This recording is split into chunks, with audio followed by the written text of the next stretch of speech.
अस्सलामुअलैकुम, मैं हूँ वक़ास अहमद और आज का हमारा टॉपिक है 5 किंगडम सिस्टम ऑफ क्लासिफिकेशन।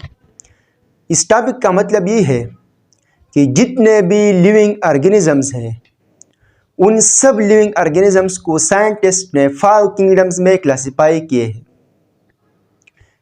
अब किंगडम क्या है? Kingdom is the largest taxon of classification. Classification का सबसे बड़े लेवल को हम किंगडम कहलाते हैं, जिसमें सारे ऑर्गेनिजम्स आते हैं। किस तरह किंगडम कैसा लार्जेस्ट टैक्सॉन है, लार्जेस्ट लेवल है क्लासिफिकेशन का? सबसे बेसिक यूनिट जो होता है वो है स्पीशी, जिससे क्लासिफिकेशन शुरू होती है। स्पीशी में एक किस्म के ऑर्गेनिजम्स आते हैं। अगर हम इंसानों की बात करें तो ये एक किस्म के ऑर्गेनिज्म है, ये स्पीशी है। इस तरह अगर हम डॉग्स के बारे में बात करें तो वो भी एक स्पीशी है। इस तरह अगर हम मुख्तलिफ प्लांट्स की बात करें और जब प्लांट्स एक किस्म के हो तो वो भी एक स्पीशी बन जाती है। तो स्पीशीज़ कंबाइन होते हैं सिमिलरिटीज़ के बुनियाद पर, करेक्टर्स के सिमिलर करेक्टर्स के बुनियाद पर। जब स्पीशी के साथ और ऑर्गेनिजम्स मिल जाते हैं तो वो बनाती है जेनस। इस तरह जब मुख्तलिफ जेनस सिमिलरिटीज़ के बुनियाद पर एक जैसे करेक्टर्स के बुनियाद पर इकट्ठे होते हैं तो वो बनाती है फैमिली। और इस तरह फैमिली जब मिल जाती है तो वो बनाती है ऑर्डर, इस तरह क्लास, इस तरह पाइलम और इस तरह किंगडम।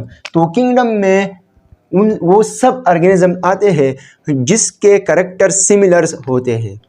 अगर हम फॉर एग्ज़ाम्पल अगर हम किंगडम एनिमिलिया की बात कर रहे हैं तो उसमें सब एनिमल्स आते हैं जो करेक्टर्स के बुनियाद पर एक जैसे हैं। फिर अगर हम ह्यूमन की बात कर रहे हैं तो हम किंगडम एनिमिलिया से जो सब एनिमल्स पर मुश्तमिल होते हैं,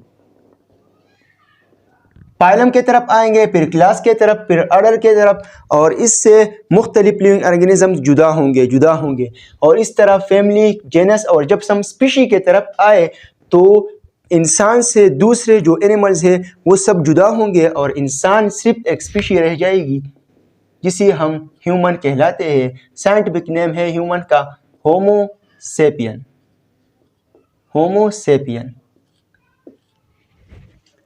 तो ये हमारे साथ है kingdom, largest taxon of classification. इस तरह क्लासिफिकेशन किसे कहते हैं? Classification the arrangement of organisms into groups and सब ग्रुप्स। जब हम ऑर्गेनिजम्स को ग्रुप्स में और सब ग्रुप्स में क्लासिफाई करते हैं, डिवाइड करते हैं। सब ग्रुप्स क्या होता है? जब ग्रुप्स को हम फर्दर डिवाइड करें तो उससे सब ग्रुप्स बन जाती है।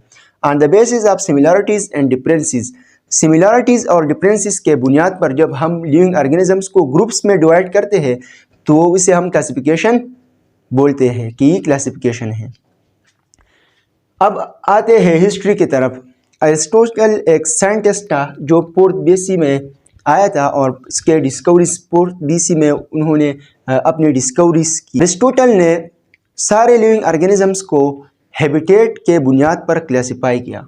हैबिटेट, रहने के जगह को हैबिटेट कहलाते हैं कि जो ऑर्गेनिज्म जिस जगह में रहते हैं तो उसे हम हैबिटेट कहलाते हैं। तो जो ऑर्गेनिज्म पानी में रहते थे तो उसे एक्वेटिक ऑर्गेनिज्म का लेवल दिया, उसे एक्वेटिक ऑर्गेनिज्म का नाम दिया।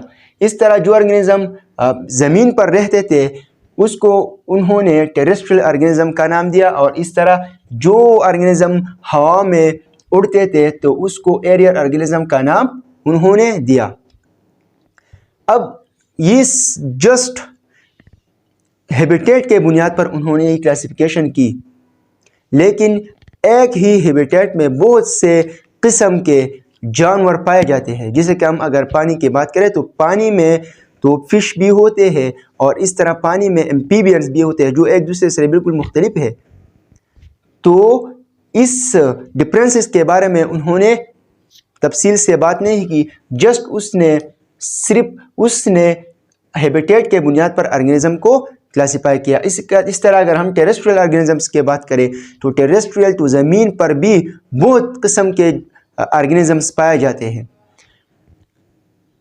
इसके बाद अनदर साइंटिस्ट आया जिसका नाम था कैरोलस लीनियस।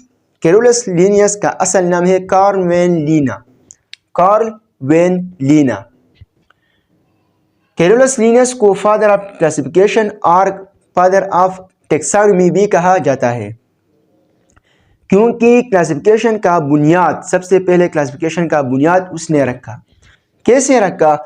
कैरोलस लीनियस ने 2 किंगडम्स में सारे ऑर्गेनिज्म को क्लासिफाई किया, जिसको उसने किंगडम प्लांटिया और किंगडम एनिमिलिया का नाम दिया। जितने भी प्लांट्स और प्लांट्स लाइक ऑर्गेनिज्म थे उन्होंने किंगडम प्लांटिया में रखी, और इस तरह जितने भी एनिमल्स से मुशाबिहत जो ऑर्गेनिज्म रखते उन्होंने किंगडम एनिमिलिया में उसे रखी। लेकिन फिर भी उस पर कुछ लिमिटेशन आए, उसके इस क्लासिफिकेशन में भी कुछ खामियां थी। वो खामियां क्या थी? वो खामियां यूग्लिना और इस तरह पंजाई के क्लासिफिकेशन के वजह से आई। किस तरह आई?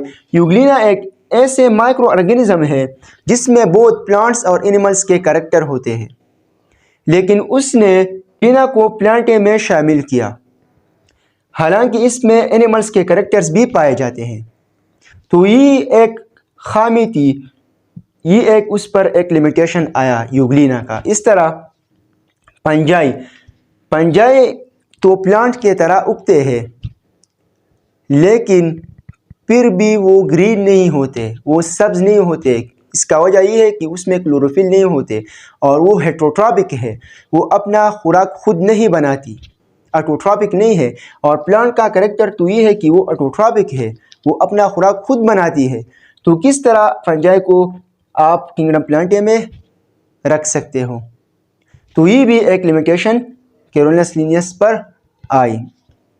इसके बाद अनदर साइंटिस्ट जिसका नाम है अर्नस्ट हेसेकल। अर्नस्ट हेसेकल ने फिर उन ऑर्गेनिज्म को, जिन ऑर्गेनिज्म में प्लांट्स और एनिमल्स के कैरेक्टर्स पाए जाते हैं, plants and animals like character जिन ऑर्गेनिज्म में पाए जाते हैं, उन ऑर्गेनिज्म को, प्लांट्स और एनिमल्स लाइक कैरेक्टर्स जिन ऑर्गेनिज्म में पाए जाते थे, उन ऑर्गेनिज्म को एक और ग्रुप दिया, और उस ग्रुप का नाम उन्होंने रखा किंगडम प्रोटिस्टा। उस ग्रुप का नाम उन्होंने क्या रखा? Kingdom protista. किंगडम प्रोटिस्टा में वो ऑर्गेनिज्म आते हैं जिनमें बहुत प्लांट्स और एनिमल्स के खसूसियात होते हैं, जिस तरह यूग्लिना, क्लेमोडोमोनास, ये सब ऐसे ऑर्गेनिज्म हैं।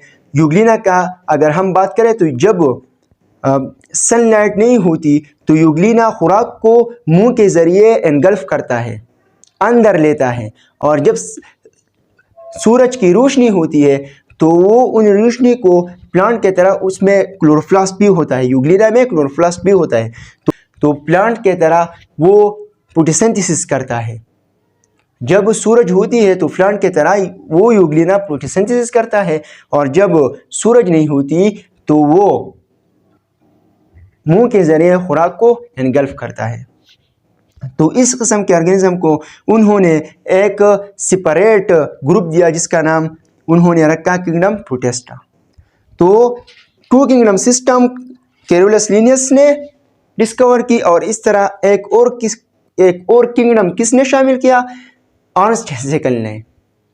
इस तरह पंजाई की अगर हम बात करें तो पंजाई तो प्लांट्स के तरह दिखते हैं, जिसमें मशरूम्स आते हैं, कुम्भी जिसे हम बोलते हैं, लेकिन फिर भी वो ऑटोट्रॉपिक नहीं होते, वो खुद अपना खुराक नहीं बना सकती, वो हेटरोट्रॉपिक होते हैं, वो दूसरों पर डिपेंड करते हैं। तो उन ऑर्गेनिज्म को भी तो क्लासिफाई करना था, तो इसलिए उन ऑर्गेनिज्म को भी एक साइंटिस्ट ने एक ग्रुप बनाई जिसका नाम था किंगडम पंजाई। और किंगडम पंजाई का ग्रुप किसने बनाया? कोशलैंड ने। इस तरह 4 किंगडम्स यहाँ तक बने। रॉबर्ट विटेकर 1665 में उन्होंने पायो kingdom system of classification, first time उन्होंने पायो kingdom system of classification introduce की। और इस पायो किंगडम सिस्टम में उन्होंने सारे ऑर्गेनिजम्स को रख दिए। उनके सिमिलरिटीज़, उनके करेक्टर्स, उनके इवोल्यूशनरी सीक्वेंस के बुनियाद पर सारे लिविंग ऑर्गेनिजम्स को उन्होंने पायो किंगडम्स में रख दिए। तो ये थी हमारे साथ 5 किंगडम सिस्टम ऑफ क्लासिफिकेशन। कल हम एक एक किंगडम के बारे में पढ़ाएंगे कि किंगडम मुनेरा, इसमें कौन से ऑर्गेनिज्म आते हैं, इस तरह किंगडम प्रोटेस्टा, इसमें कौन से ऑर्गेनिज्म आते हैं और इसके करेक्टर्स क्या है, इस तरह किंगडम पंजाए कौन से ऑर्गेनिज्म उनमें आते हैं और उसके करेक्टर्स क्या है, इस तरह किंगडम एनिमिलिया की कौन से एनिमल्स, कौन से ऑर्गेनिजम्स उनमें आते हैं और उसके करेक्टर्स क्या है, और इस तरह किंगडम प्लांट है। इन सब को हम इंशाल्लाह अपने अगले टॉपिक में डिस्कस करेंगे। अगर आप चैनल पर नए हो तो चैनल को सब्सक्राइब करें और बेल आइकॉन प्रेस करें ताकि आपको नए वीडियोस की अपडेट मिलती रहे। शुक्रिया।